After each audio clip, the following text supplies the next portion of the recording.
오늘 우리에게 주시는 하나님의 말씀 창세기 26장 1절에서 5절 말씀에서 보겠습니다. 창세기 26장 1절에서 5절 말씀입니다. 우리 다 같이 읽겠습니다. 아브라함 때에 첫 흉년이 들었더니 그 땅에 또 흉년이 들매 이삭이 그랄로 가서 블레셋 왕 아비멜렉에게 이르렀더니 여호와께서 이삭에게 나타나 이르시되 애굽으로 내려가지 말고 내가 네게 지시하는 땅에 거주하라. 이 땅에 거류하면 내가 너와 함께 있어 네게 복을 주고 내가 이 모든 땅을 너와 네 자손에게 주리라. 내가 내 아버지 아브라함에게 맹세한 것을 이루어 내 자손을 하늘의 별과 같이 번성하게 하며 이 모든 땅을 내 자손에게 주리니 내 자손으로 말미암아 천하 만민이 복을 받으리라. 이는 아브라함이 내 말을 순종하고 내 명령과 내 계명과 내 율례와 내 법도를 지켰음이라 하시니라. 아멘. 저는 오늘 이 말씀을 가지고 언약의 하나님이라는 제목으로 잠시 말씀을 나누고자 합니다. 오늘 이 말씀 가운데서 하나님께서 이삭에게 하신 말씀이 간단하게 기록되어 있는데, 그 땅에 이제 흉년이 드니까 이제 그 흉년을 피하기 위해서 이제 블레셋 땅으로 갔더니 하나님께서 아마 이삭이 애굽으로 내려가려는 것을 알고서 애굽으로 내려가지 말아라. 이 땅에 머물러 있어라. 그러면 내가 이제 너의 아버지 아브라함에게 약속한 그 모든 것들을 다 이루어 주시겠다 하는 이제 말씀을 하시는 거죠. 그러니까 하나님의 요구사항은 이 땅에 계속 머물러라 하는 것이고, 약속은 내가 너와 함께 있어. 여기 3절에 보면 3절 마지막 부분에 이 땅에 거류하면 내가 너와 함께 있어. 이게 하나님께서 아브라함에게 하신 약속의 핵심 중에 하나죠. 내가 너와 함께 있다는 것, 영원히 우리와 함께 있다는 것. 그 다음에 또 약속은 이제 땅을 주시겠다는 약속이고, 그 다음에 이제 후손, 네 자손을 하늘의 별과 같이 번성하게 하며. 자, 하나님께서 아브라함을 불러내실 때 이렇게 약속하셨죠. 그 후손에 대한 약속이 있었고 땅에 대한 약속이 있었고, 내가 너의 하나님이 되고 너희는 나의 백성이 될 것이다. 그리고 너는 너로 말미암아 천하 만민이 복을 얻게 될 것이다. 이게 아브라함에게 하신 약속인데, 그 약속이 그대로 다시 이삭에게 반복되고 있는 것을 볼 수가 있습니다. 그러면서 왜 그렇게 하느냐? 왜 이삭 너에게 이렇게 내가 너한테 이렇게 놀라운 약속을 하느냐 하면, 아브라함이 내 말을 순종하고 내 명령과 내 계명과 내 율례와 내 법들을 지켰습니다 하십니다. 자, 아브라함 때문에 이삭에게 복이 가는 거예요. 아브라함 때문에 이삭이 그 약속을 그대로 다 물려받게 된 겁니다.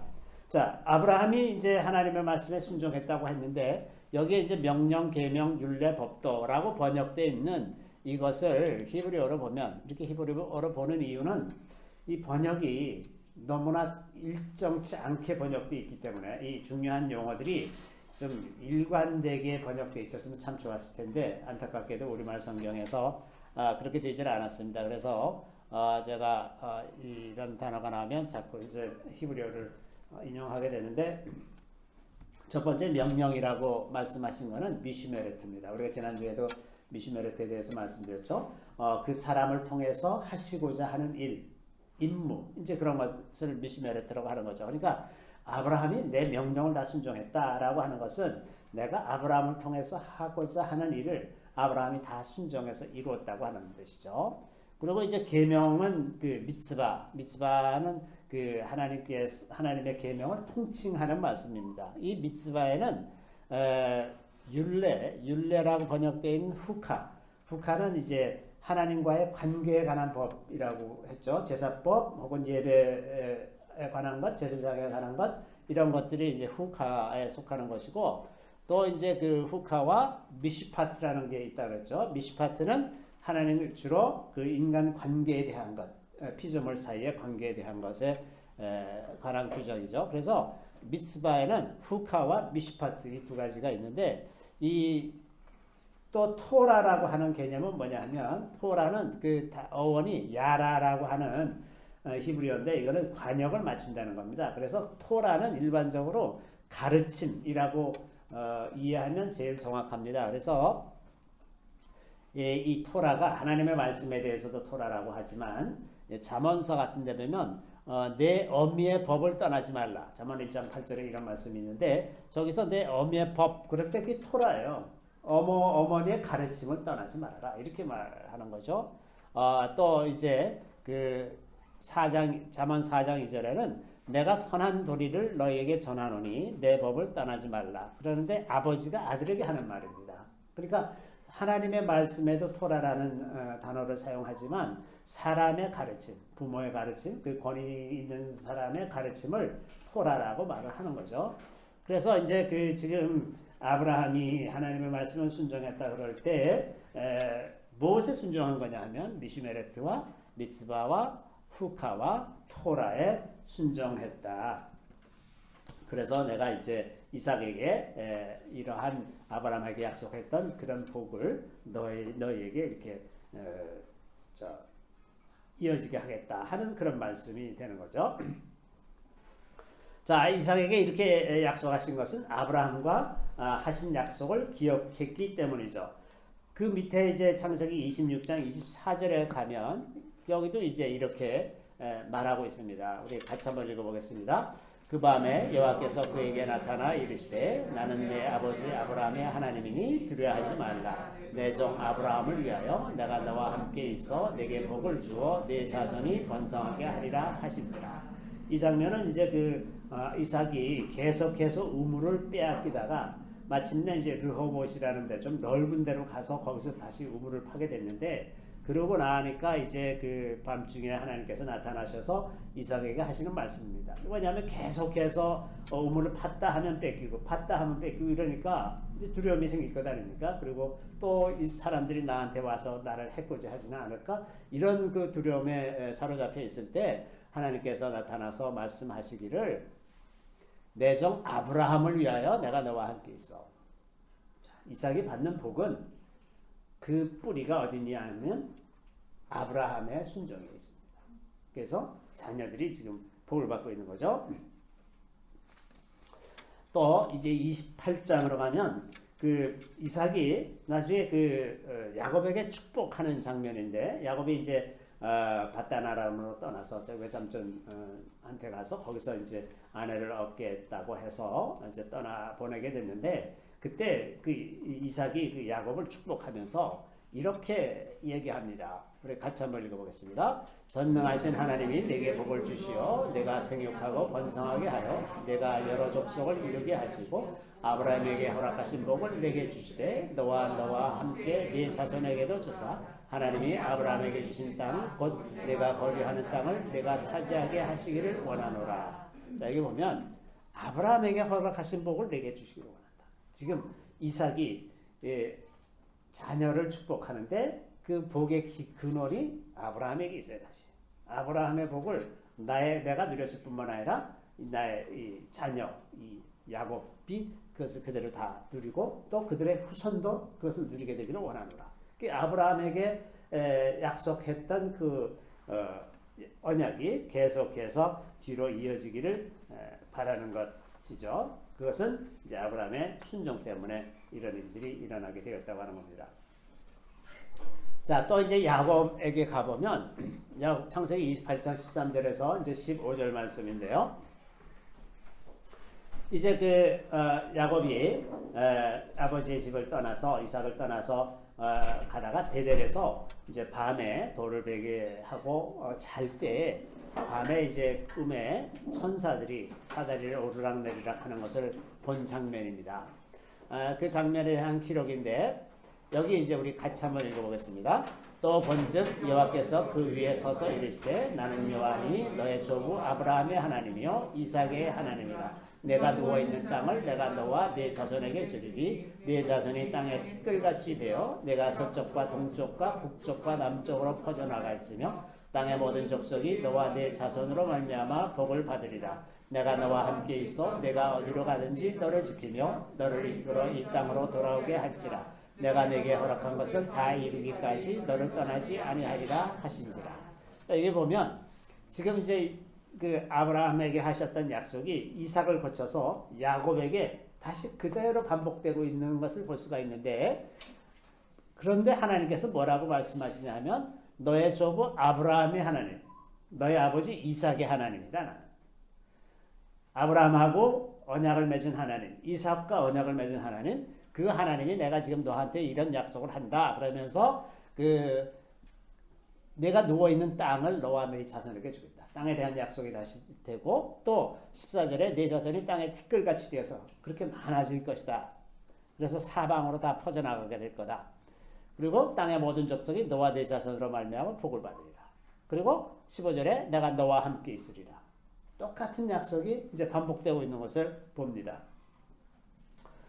자, 야곱이 그 바다나람에 가서 외삼촌 밑에서 종놀이를 하면서 이제 많은 아내와 자녀들을 얻고 다시 가나안 땅으로 돌아올 때 이제 형하고 이제 좀 갈등이 있을 뻔하다가 잘 극복하고 이제 세겜에 살다가 세겜에서 이제 그 딸 그 디나가 강간당하는 사건이 있어서 이제 그 레위와 시몬이 이제 그 지역 사람들을 할례받게 해놓고서는 다 죽이는 사건이 있었죠. 그래서 이제 큰일 났구나. 이제 우리가 죽게 생겼구나.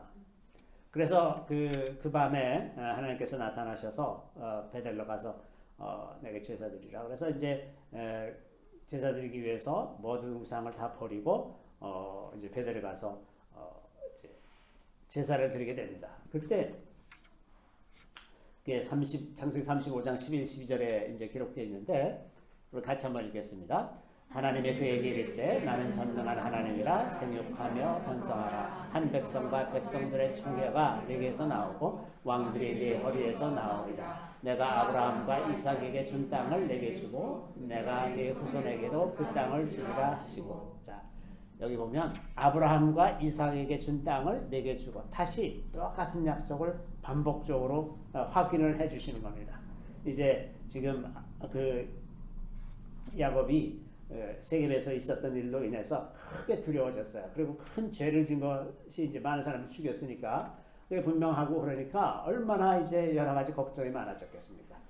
부모님한테 혹은 그 조부 아버지 아브라함한테 봐서 받은 그런 언약들이 이제 하나님이 이제 거두어 가시지는 않을까 뭐 그런 생각도 했을 것 같고 저게 왜 적의 위협으로부터 보호받지 못하는 것이 아닐까 이런 여러 가지 생각을 했겠죠. 그럴 때 이제 하나님께서 나타나셔서 아브라함과 이삭에게 준 땅을 이렇게 주겠다.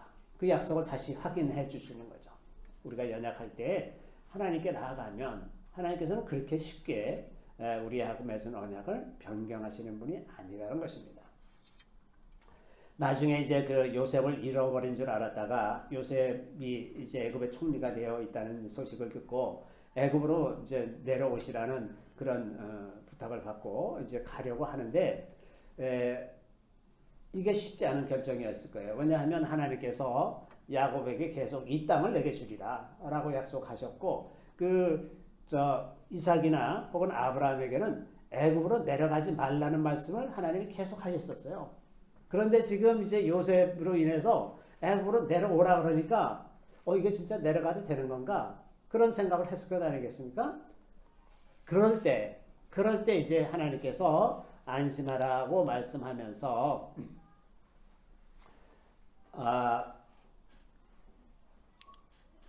이렇게 말씀하시죠. 우리 같이 한번 읽겠습니다. 하나님이 이르시되 나는 하나님이라 네 아버지의 하나님이니 애굽으로 내려가기를 두려워하지 말라. 내가 거기서 너로 큰 민족을 이루게 하리라. 내가 너와 함께 애굽으로 내려가겠고 반드시 너를 인도하여 다시 올라올 것이며 요셉이 그의 손으로 내 눈을 감기리라 하셨더라. 자, 이게 다시 조상들에게 약속하신 그것을 다시 이룰 것이다 라는 약속을 반복하십니다. 이후에 이제 그 요셉 창세기 마지막 부분에 가면 그 요셉이 죽게 되었을 때 요셉이 이제 그 형제들에게 이렇게 얘기합니다. 우리 같이 한번 읽겠습니다. 요셉이 그 형제들에게 이르되 나는 죽을 것이나 하나님이 당신들을 돌보시고 당신들을 이 땅에서 인도하여 내사 아브라함과 이삭과 야곱에게 맹세하신 땅에 이르게 하시리라 하고 요셉이 또 이스라엘 자손에게 맹세시켜 이르기를 하나님이 반드시 당신들을 돌보시리니 당신들은 여기서 내 해골을 메고 올라가겠다 하라 하였더라. 자, 이게 뭐라 그러냐면 아브라함과 이삭과 야곱에게 맹세하신 땅에 이르게 하시리라. 그 약속을 다시 형제들에게 상기시키면서 그럴 때 반드시 내 뼈를 다시 데리고 가지고 올라갔으면 좋겠다. 라는 유언을 합니다. 자, 이렇게 3대가 지났어요. 이제 아브라함에서 이삭을 거쳐서 야곱에 이르니까 야곱의 후손쯤에 가니까 이제 그 믿음이 굉장히 견고해진 것을 봅니다. 3대를 지나면서 믿음의 뿌리가 내렸습니다. 왜 3대인가? 3, 4대가 하나님께서 한 가문을 바꾸는 데 필요한 시간입니다. 왜냐하면 하나님께서 아비들의 죄를 3, 4대 후손에까지 이르게 하시기 때문에 3, 4대가 지나야 그 죄의 뿌리로부터 해방되는 그런 세월이 되는 거죠. 그래서 이제 3대를 지나고 4대째가 되니까 믿음이 견고해진 것을 볼 수가 있습니다. 이후 200년 동안 이스라엘 백성들이 이제 그 애굽 땅에 가 있었는데 애굽에서 이제 너무나 번성하니까 애굽 왕이 이스라엘 백성들을 이제 괴롭히기 시작하고 아주 고된 노동을 시키고 그러니까 이제 굉장히 이제 사람들이 하나님께 기도하기 시작했죠. 또 히브리 산파들은 아들을 낳으면 다 죽이라 그랬는데 하나님을 경외하였기 때문에 죽이질 않고 거짓말하기를 히브리 산파들은 힘이 세서 히브리 여인들은 힘이 세서 산파가 미처 도착하기 전에 아이를 벌써 다 낳았더군요. 이렇게 이제 거짓말하면서 남자아이를 살려주고 그랬었죠. 그래 이제 이스라엘 백성들이 그 고된 노동 때문에 호소하니까 이렇게 하나님께서 말씀하십니다. 우리 출애굽기 2장 24절에 25절에 있는 말씀인데요. 같이 한번 읽겠습니다. 하나님이 그들의 고통 소리를 들으시고 하나님이 아브라함과 이삭과 야곱에게 세운 그의 언약을 기억하사 하나님이 이스라엘 자손을 돌보셨고 하나님이 그들을 기억하셨더라. 자, 마지막으로 요셉이 말씀했던 그 죽기 전에 얘기했던 그 기록 이후에 한 200여 년 지난 다음이죠. 200여 년 지난 다음에 하나님이 계속해서 아브라함과 이삭과 야곱에게 하신 약속을 기억하고 계시다고 합니다. 200여 년 지난 후에도 계속해서 기억하셨다고 하는 겁니다. 그랬을 뿐만 아니라 하나님께서 모세를 시내산에서 만나서 모세를 보내서 이스라엘 백성들을 구원하시고자 할 때 아브라함이 모세가 이렇게 묻죠. 누가 나를 보냈다고 말하면 되겠습니까? 이름이 뭡니까? 당신의 이름이 뭔데 내가 가서 그 백성들한테 이렇게 구원하시겠다고 그렇게 말씀하신다 이렇게 말할 때 그게 누구라고 말을 해야 되느냐? 라고 이제 하나님께 여쭐 때 하나님이 이렇게 자기 이름을 이렇게 선포하셨습니다. 같이 한번 읽겠습니다. 하나님이 또 모세에게 이르시되 너는 이스라엘 자손에게 이같이 이르기를 너희 조상의 하나님 곧 아브라함의 하나님 이삭의 하나님 야곱의 하나님께서 나를 너에게 보내셨다 하라. 이는 나의 영원한 이름이요 대대로 기억할 나의 칭호니라.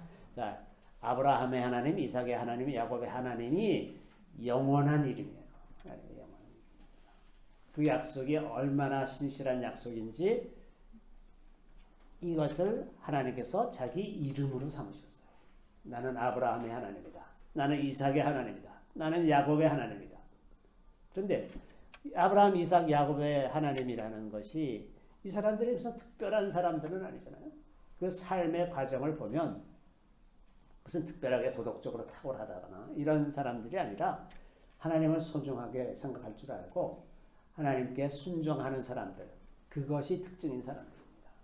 무슨 머리가 기가 막히게 좋다거나 권력이 있었다거나 큰 부자였다거나 그런 사람들이 아니죠.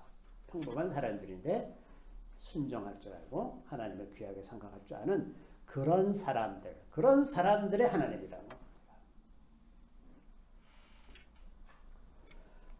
자, 이렇게 그 아브라함에게 하신 그 약속, 그리고 그 아브라함의 약속에 뿌리를 둔 언약, 그 언약이 구약 성경의 언약의 중요한 줄기 하나입니다. 아브라함 언약입니다. 이 아브라함의 언약이 중요한 언약이 하나가 되고, 두 번째는 다윗과 맺은 언약입니다.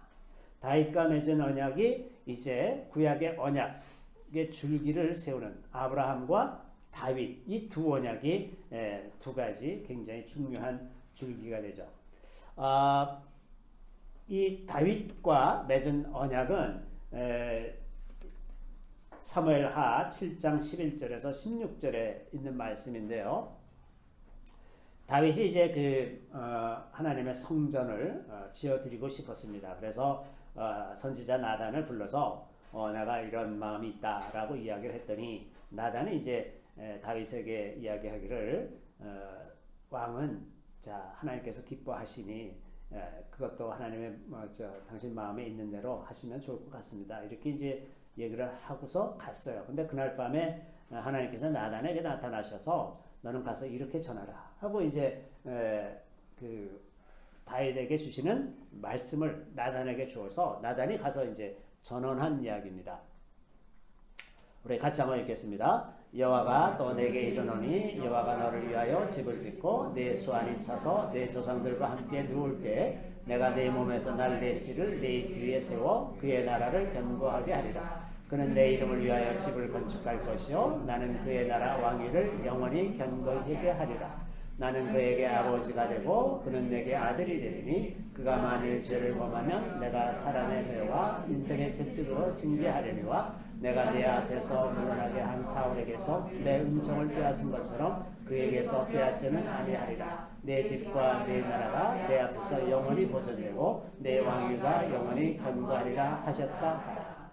자, 다윗에게 하신 이 약속은 사실은 1차적으로는 다윗의 후손에 관한 약속입니다. 그래서 솔로몬에 관한 이야기가 되죠. 그래서 다윗이 성전을 짓겠다고 말할 때 여호와가 너를 위하여 집을 짓을 것이다.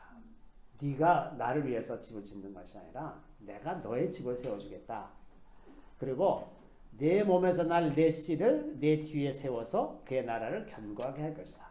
자, 이거는 솔로몬에 관한 이야기이기도 하지만 동시에 예수 그리스도에 관한 예언적 이야기이기도 합니다. 그래서 이런 이중적인 의미가 있습니다. 이 예언의 말씀들은 다중적인 의미를 가지고 있는 경우가 많이 있는데 이제 이 말씀도 그렇죠. 그래서 13절에 그는 내 이름을 위하여 집을 건축할 것이죠. 이 솔로몬이 건축하는 것이기도 하죠. 나는 그의 나라 왕위를 영원히 견고하게 하리라. 그 왕위를 영원히 견고하게 하는 것은 사실은 그 솔로몬이 영원히 산다거나 다윗의 왕가가 영원히 계속 이 땅의 왕조가 이어졌다거나 그건 아니죠. 여기서 영원히 견고하게 하리라 하는 것은 예수 그리스도를 이야기하는 거죠. 그래서 이런 이중적인 의미가 이 안에 포함되어 있는데 이 마지막 16절에 내 집과 내 나라가 내 앞에서 영원히 보존되고 내 왕위가 영원히 견고하리라 하셨다 하라. 자, 다윗의 후손으로 나올 예수 그리스도의 왕위와 그의 통치가 영원할 것이다 라고 하는 약속입니다. 그래서 이제 다윗의 언약은 왕으로서의 통치권에 관한 언약이에요. 아브라함 언약은 관계에 대한 언약이라고 한다면, 땅과 후손과 신인 관계에 대한 약속이라고 한다면, 다윗과의 언약은 통치자, 통치권, 왕위에 관한 언약이죠. 자, 그래서 이런 이중적인 의미가 있는데 이스라엘 실제 역사 속에서 남유다 왕국에 대해서는 하나님께서 계속해서 다윗을 기억하사라는 그런 말씀을 하시는 것을 볼 수가 있습니다. 다윗 이후에 나오는 왕들 중에 하나님의 마음에 합하지 않은 사람들이 굉장히 많이 있었지만 그렇다고 해서 그들을 즉시 그 북이스라엘을 멸망시키는 것처럼 징계하고 멸망시키고 이러시지를 않고 계속해서 용인하고 받아들여주고 유예하고 이랬던 것을 볼 수가 있는데 다윗 때문에 그렇게 하셨다고 반복적으로 기록합니다. 자, 여기 열왕기상 11장 13절에는 이제 솔로몬이 죽은 다음에 이제 그 나라를 가르려고 하는 그때 뭐라고 말씀하시냐면 오직 내가 이 나라를 다 빼앗지 아니하고 내 종 다윗과 내가 택한 예루살렘을 위하여 한 지파를 네 아들에게 주리라 하셨더라. 다윗 때문에 후손이 계속해서 복을 받는 거죠. 또 열왕기상 11장 34절에 보면 그러나 내가 택한 내 종 다윗이 내 명령과 내 법도를 지켰으므로 내가 그를 위하여 솔로몬의 성전에는 온 나라를 그의 손에서 빼앗지 아니하고 주관하게 하려니와. 다윗이 내 명령과 법도를 지켰으므로 솔로몬에게서 뺏지는 않겠다. 이게 지금 아브라함에게 하신 말씀하고 똑같지 않습니까? 아브라함이 그 명령과 규례와 법도를 지켰으므로 내가 이삭에게 복을 주고 야곱에게 복을 주고 똑같이 반복되는 거죠. 또 이제 아비암이라고 하는 왕이 그 아버지가 행한 모든 죄를 행하고 그의 마음이 그의 조상 다윗의 마음과 같지 아니하여 그의 하나님 여호와 앞에 온전하지 못하였으나 비록 후손이 좀 못했는데 그의 하나님 여호와께서 다윗을 위하여 예루살렘에서 그에게 등불을 주시되 그의 아들을 세워 뒤를 잇게 하사 예루살렘을 견고하게 하셨다. 다윗을 위해서 후손들이 계속 복을 누리게 된 것을 볼 수가 있습니다. 한 사람의 순종이 이렇게 후대에 널리 계속해서 복을 누리게 되는 그러한 경우죠. 하나님의 신실하심입니다. 하나님께서 모세에게 나타나셔서 자기의 이름을 선포하실 때 출애굽기 34장에 보면 그 복을 만차선 만대에게 주시고 죄를 3, 4대까지 이르게 하신다고 하신 하나님이세요.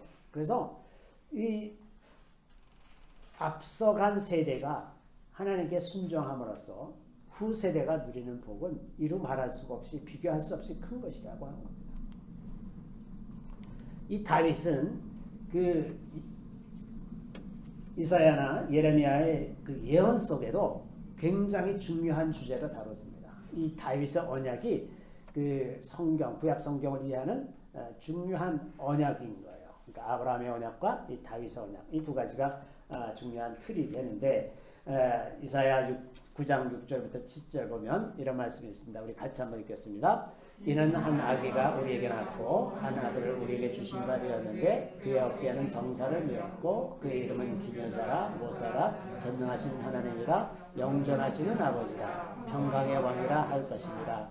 그 정사와 평강의 더함이 무궁하며 또 다윗의 왕자와 그 나라에 군림하여 그 나라를 굳게 세우고 지금 이후로 영원히 정의와 공의로 그것을 보존하실 것이라. 만군의 여호와의 열심히 이를 이루시리라. 여기 보면 다윗의 왕자가 영원할 것이다. 이렇게 얘기합니다. 다윗의 왕자가. 그래서 이 통치권에 관한 그 언약이 영원할 것이라고 반복적으로 말씀하시죠. 또 이런 말씀도 있습니다. 예레미야 33장 20절에서 21절 말씀인데요. 우리 같이 한번 읽겠습니다. 여호와께서 이와 같이 말씀하시니라. 너희가 능히 낮에 대한 나의 언약과 밤에 대한 나의 언약을 깨뜨려 주야로 그때를 잃게 할 수 있을진데 내 종 다윗에게 세운 나의 언약도 깨뜨려 그에게 그의 자리에 앉아 다스릴 이들이 없게 할 수 있겠으며 내가 나를 섬기는 레위인 제사장에게 세운 언약도 파할 수 있으리라. 자, 이게 무슨 말이냐면 낮에 대한 언약과 밤에 대한 언약, 낮밤의 그 운행, 이 천체의 운행을 너희들이 마음대로 한번 바꿔봐라. 만약에 너희들이 그걸 바꿀 수가 있다면 다윗에게 세운 나의 언약도 깨뜨릴 수가 있다. 거꾸로 말해서 다윗에게 세운 나의 언약은 절대로 깨지지 않는 언약이라는 거죠. 영원히 유지되는 언약이라고 하는 겁니다. 하나님께서 하신 약속의 말씀은 이렇게 신실한 것이에요. 하나님은 하나님이 하신 말씀을 반드시 이루시는 하나님이시라는 거예요. 그의 자리에 앉아 다스릴 아들이 없게 할 수도 있을 거다. 너희들이 천지를 바꿀 수가 있다면, 천체 운행을 바꿀 수가 있다면 이것도 할 수 있을 거다. 그만큼 하나님의 언약은 확실하고 견고하다. 라고 이제 말씀하시는 거죠. 그래서 이 아브라함과 이 다윗에게 하신 그 언약의 기초 위에 예수 그리스도가 탄생하는 거죠. 그래서 마태복음 1장 1절에 아브라함과 다윗의 자손 예수 그리스도에게 해보라. 이 누누이 누적되어 오던 그 언약, 확실한 그 언약의 기초 위에, 그 기초 위에 예수 그리스도가 탄생한 것입니다. 자, 하나님은 언약의 하나님입니다. 아브라함 하나님은 창조주 하나님이시고 거룩하신 하나님이고 언약의 하나님인데, 이 언약의 하나님은 언약의 하나님이십니다. 이 언약의 하나님이라는 것은 우리가 무엇을 믿는 거냐? 첫 번째는 그의 신실하심을 믿는 겁니다. 하나님은 얼마나 신실하신지 하신 말씀을 반드시 이루고야 마는 분입니다. 사람은 그 말에 자기 말에 자기가 책임질 수 있는 사람이 없잖아요. 사람은 어떤 맹세를 하더라도 사람이 할 수 있는 일은 제한되어 있고 능력이 제한되어 있기 때문에 그렇게 할 수가 없지만 하나님은 다 하실 수 있는 분이시다. 예레미야 31장 35절 36절에 이런 말씀이 있습니다. 우리 다 같이 읽겠습니다.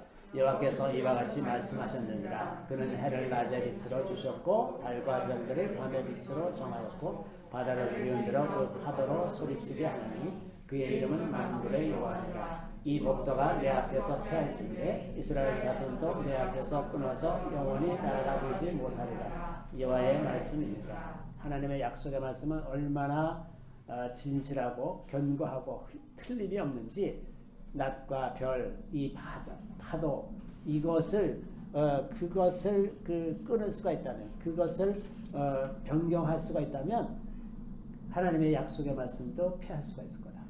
그만큼 하나님의 약속의 말씀은 아주 견고한 말씀이라고 하는 겁니다.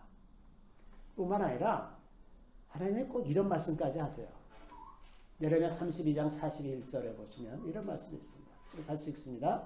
내가 기쁨으로 그들에게 복을 주되 분명히 나의 마음과 정성을 다하여 그들을 이 땅에 심으리라. 자, 하나님이 사람에게 대한 약속을 이행하시는데 뭐라고 하시냐면 나의 마음과 정성을 다하여. 이게 사람이 하나님께 하는 게 아니라 하나님이 사람에게 이렇게 하시는 거예요. 그 마음은 레브, 이 마음, 그 히브리적인 개념의 마음은 생각과 이 마음 두 가지 다라고 말씀드렸죠. 그 다음에 정성이라고 번역된 저 단어는 히브리어로 네프시입니다. 영혼입니다. 영혼. 요즘에 부동산이 하도 난리를 치니까 영끌이라는 말을 많이 써요. 영혼을 끌어다가 영혼까지 끌어다가 집 산다고 그러는데 하나님이 우리를 대하실 때 영혼까지 끌어들이시는 거예요. 우리를 그러한 정성으로 반드시 그 약속을 이루시는 것입니다. 아니 하나님이 얼마나 답답하시면 저 말까지 하셨어요. 사람들이 안 믿어. 아무리 하나님이 약속의 말씀을 하신다고 하더라도 그 말씀을 믿지 못하니까 하나님이 나중에 오죽 답답하셨으면 나의 마음과 정성을 다하여 그들을 땅에 심으리라. 이런 말씀까지 다 하셔야 할 정도로 사람은 안 믿고 자꾸 돌아서고 멀리 가고 그러는 것 아닙니까? 참 안타깝게도 하나님이 저런 말씀까지 하셨어야 할 정도로 사람은 패역했습니다. 자, 그래서 하나님은 너무나 신실하신 하나님이십니다. 그 신실하심은 자기 백성을 반드시 그 고난에서 건지시는 분이라는 것. 자, 하나님께서 자기 백성에게 고난을 허락하실 때가 있어요. 그래서 그 고난을 통과하면서 우리 영혼이 좀 더 정결해지고 또 하나님께 더 가까이 가는 그런 일들이 일어나죠. 그렇지만 고난을 주시는 것으로 그 자체의 만족이 아니라 그 고난에서 다시 건져내셔서 회복시키시는 하나님이십니다. 그래서 예레미야 29장 11절에 이런 말씀이 있죠. 우리 같이 읽겠습니다. 여호와의 말씀이니라. 너희를 향한 나의 생각을 내가 아나니 평안이요 재앙이 아니리라. 너에게 미래와 희망을 주는 것이니라. 자, 하나님께서 예레미야를 통해서 이제 이스라엘의 그 예루살렘의 멸망이 임한다는 것을 계속해서 경고를 하셨어요. 그랬는데 그러니까 당연히 사람들은 아니 하나님께서 이럴 수가 있는가 말이죠. 이게 재앙이로구나. 이제 우리는 다 죽게 되고 다 망했구나. 이렇게 다들 생각하고 있을 때 주님께서 하시는 말씀이 너희들에게 재앙을 주려고 그러는 게 아니다. 지금 나라가 망하게 생겼는데 너에게 재앙을 주려는 것이 아니라 너에게 평안을 주려는 거다. 너의 장래에 소망을 주려는 것이다. 하나님께서 우리에게 어떤 고통의 과정을 거치게 하실 때에는 그 장래에 우리가 알지 못하는 새로운 소망과 새로운 차원의 복을 주시려고 하시는 것입니다. 그래서 하나님은 신실하신 하나님이세요. 반드시 우리를 건지시는 하나님이라는 겁니다. 그래서 우리가 하나님의 신실하심을 믿고 오늘 우리가 살아가는 동안에 하나님께 순종하며 살아가는 것이 아브라함이 그랬듯이 다윗이 그랬듯이 후손에게 놀라운 복이 되는 그러한 계기를 만들 것이다. 제가 몇 년 전에 그 네팔에 세미나를 하러 갔다가 이제 그때가 2년 전이었나요? 그 카트만두에서 그 조그만 그 12인승 버스를 타고서 16시간 산길을 달려서 가는 지역에 가서 세미나를 했었는데 거기 레땅이라는 곳입니다. 레땅. 거기 사는 사람들은 다른 네팔 사람들하고 완전히 다른 사람들이에요. 그 생김새도 우리하고 비슷해요. 그래서 거기 있는 여인들을 만나서 얘기를 하는데 자기가 한번 한국에 왔었는데 자기가 길을 가고 있으니까 사람이 와서 자기한테 한국말로 길을 물어보더래요. 그렇게 생긴 게 완전히 똑같습니다. 그런 사람들인데 제가 거기서 이제 세미나를 하려고 그 세미나 장소가 있거든요. 야외에 이제 지붕만 있는 그런 건물이 있는데 거기 조금 일찍 가서 그 입구에서 이제 미리 기도를 하고서 시작하려고 기도를 하는데 깜짝 놀랄 말씀을 하셨어요. 제가 기도를 하려고 그러니까 주님이 하시는 말씀이 내가 이 날을 얼마나 기다렸는지 모른다. 그러시면서 너희 조상들이 이곳에서 눈물로 기도하던 것이다. 쫙 머리를 한 대 탁 얻어맞은 것 같았어요. 왜냐하면 아마도 그게 한 2500년 정도는 됐었을 거예요. 우리는 알지도 못하죠. 우리 역사 속에 그렇게 기록되어 있지도 않지만 저는 우리 조상들이 그 옛날 북이스라엘에서 흘러 들어와서 한반도까지 들어왔는데 그 지역을 지났을 것이라고 생각을 하고 있었어요. 왜냐하면 그 일대에 그 므낫세 지파 사람들이 굉장히 많이 삽니다. 지금도 그 자기네가 므낫세 지파라는 걸 아는 사람들도 많이 있어요. 그 지역에는. 그 2500년 정도 됐을 것 같은 그 약속을 하나님께서 아직도 기억하고 계시는 거예요. 하나님은 자기가 하신 약속을 결코 놓치지 않으시는 분입니다. 반드시 그 뜻을 이루시는 분입니다. 그래서 우리가 언약의 하나님을 믿는다 그럴 때 첫 번째 하나님의 신실하심을 믿는 거예요. 두 번째는 하나님의 선하심을 믿는 겁니다. 우리 인생에게 언제나 유익을 주는 방향으로 일하세요. 인생을 괴롭게 하는 것은 하나님의 뜻이 아닙니다. 일시적으로 괴로움을 주시는 것은 언제나 그 뒤에 더 좋은 무엇이 있기 때문에 그래요. 그곳으로 이끄시기 위해서 잠시 우리를 고통의 용광로 속에 두실 때가 있습니다. 그렇기 때문에 하나님이 나를 버리셨나? 하나님이 마음 변했나? 내가 죄가 많아서 이렇게 됐나? 이런 의심을 할 것이 아니라 하나님의 선하심을 믿고 계속해서 하나님을 신뢰하면서 가는 겁니다. 그렇게 하면 대개의 경우는 하늘나라의 상속자가 되는 장래에 관한 것뿐만 아니라 이 땅에서 누릴 복도 따라가게 된다고 하는 겁니다. 자기 당대에 이루어지지 않으면 후대에서라도 반드시 그 약속을 이루시는 분이라는 것입니다. 그래서 하나님의 선하심을 의심하지 말고 사는 것, 그것이 중요합니다. 우리가 기다리다가 자꾸 뭔가 늦어지는 것 같으면 자포자기하기도 하고 의심하기도 하고 혹은 내가 잘못 들었겠지, 하나님의 마음이 변했나, 뭐 여러 가지 생각을 하게 되지 않습니까? 그런데 우리가 일관되게 놓치지 말아야 되는 것은 하나님의 선하심, 그것을 놓치지 말아야 한다는 겁니다. 세 번째는 하나님의 능력을 믿는 것입니다. 하나님은 어떤 환경에서든지 어떤 방법으로든지 모든 일을 다 하실 수 있는 하나님입니다. 하나님의 능력에는 아무런 제한이 없어요. 그런데 능력에 제한이 없다고 해서 마음대로 아무렇게나 막 하시는 분은 절대 또 아닙니다. 하나님은 일하실 때 딱 알맞은 수준에서 일합니다. 과도하지도 않고 모자르지도 않습니다. 그러나 그것이 하나님께서 하신 일이라는 것을 우리가 충분히 알 수 있을 만큼 해주십니다. 그래서 그것을 기다리고 알던 사람들은 굉장한 기쁨과 평안으로 그것을 받아들일 수가 있고, 객관적으로 그걸 보는 사람들은 뭐 그럴 수도 있지, 이렇게 볼 수도 있는 그런 수준으로 일하실 때가 많이 있다는 거죠. 그 볼 눈을 가진 사람들은 보게 될 것이고, 들을 귀를 가진 사람들은 들을 수가 있게 될 것입니다. 또 하나님은 알맞은 때에 일하십니다. 우리는 우리가 정하는 때가 있어요. 이때까지 뭐가 돼야 되는데, 이때까지 뭐가 되면 그 다음에 뭘 하고, 그 다음에 뭘 하고, 이렇게 쫙 풀려나갈 텐데, 그런데 우리의 계획과 하나님이 생각하시는 알맞은 때는 다릅니다.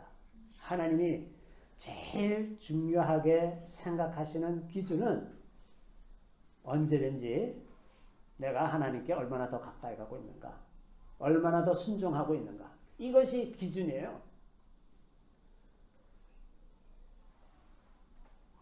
그 기준에 이르지 못하고서 내가 처해 있는 환경 속에서 이게 빨리 돼야 되는데 라고 내가 조바심 내면서 막 이렇게 해봐야 안 됩니다.